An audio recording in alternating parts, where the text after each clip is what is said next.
My name is Carolina Bon, and I work here at the Food Bank as the research coordinator and a program specialist. And so you heard about the wall, obviously, and now you see it. Here it is, the food wall, right here at the food bank. So I'm just wondering, from your perspective, what you think this might provide for people at the food bank. First of all, an inspiration, I think, in my opinion. I mean, I think it's fascinating, and the possibility of being able to produce food and in a setting of a food bank where our objective is to obtain food that we can give to people, and particularly this food bank where the emphasis is it's so great on produce, fresh produce, and nutritious food. So I think the possibilities for creating that food to give out as part of our program is, it's wonderful. It's a great addition. And so you've volunteered to volunteer. I have, from what I understand. I have. I hope to be selected to be the volunteer coordinator for this garden. I'm here today. It's been a lucky day, where I was invited to come out and take a look at what's going on. And so hopefully I'll be able to spend some time on it and learn from it.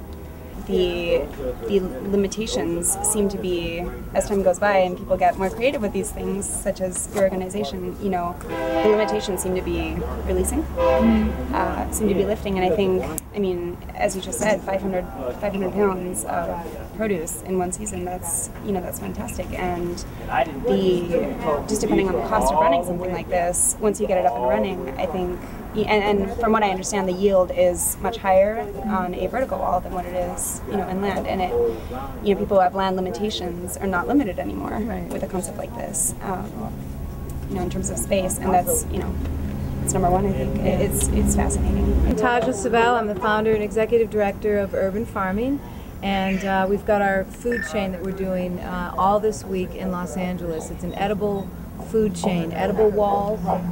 This is one of the walls that we've done at the food bank, and as you know, our goal is to get rid of hunger in our generation. So we plant on the ground, we plant on walls, we plant on rooftops. We encourage malls to do planters in the malls, edible planters.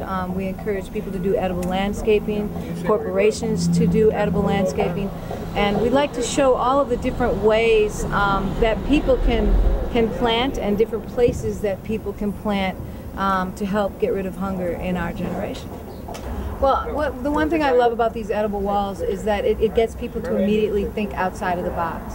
So whereas when we say to people we want to get rid of hunger in our generation, we plant on the ground and things like that, and when we say we can plant in all these other places, sometimes it's a little bit hard for people to picture that. I think when they see the wall, even for us, we've been talking about the edible wall. When you see the wall, it's immediately you understand what we're talking about, and you start thinking outside of the box. And how do you see this going forward? I know, we're looking at replicating this in all of our cities and then beyond. Yeah. So how do you see sort of implementing that, and if people want to do this? Well, if people want to do this, it's great for the environment. It cuts down on the heating and cooling costs of the building. It cuts down on the rainwater runoff. There's so many wonderful things that come out of it. It's a great model of the win-win partnerships. We've got a wall on a food bank. What a great place to put a wall for obvious reasons. It's an edible wall. So you're feeding people, you're beautifying, you're helping to cut down on the food, the food insecurity and starvation within the community, and you're also cutting down on the heating bills, the cooling bills, and the water runoff. So, a lot of things happen. We also have a whole educational component that goes along with it. So we're helping to train people and create some job skills and training in the green collar job industry, and hopefully take people that maybe needed jobs and move them into a whole new industry that's really the cutting edge of the future. I'm Candace Fowler, and I've been involved with the Urban Farming Food Chain since about January, I guess, since we started looking for spots for these green walls. One of the first requirements is that we wanted a big, beautiful wall.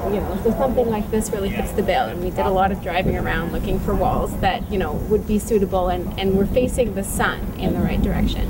But also, as we kind of moved on, we found that it was really important. We didn't just want to plunk these walls down anywhere. We wanted to make sure that, you know, they would really be used by the community and that they would be accepted into community that would want to, you know, first of all be able to use the food, be able to share the food, and be able to work together on the wall. So I mean, besides, you know, really having to look for a big piece of wall facing the sun, we also made sure that each of the communities would use them for their own purposes.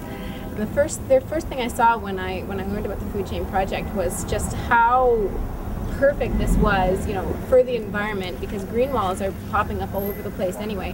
But a green wall that produces food is just such a wonderful way. I mean, to get your food locally. You know, as Taja was saying about cutting down the heat index and, you know, preventing runoff.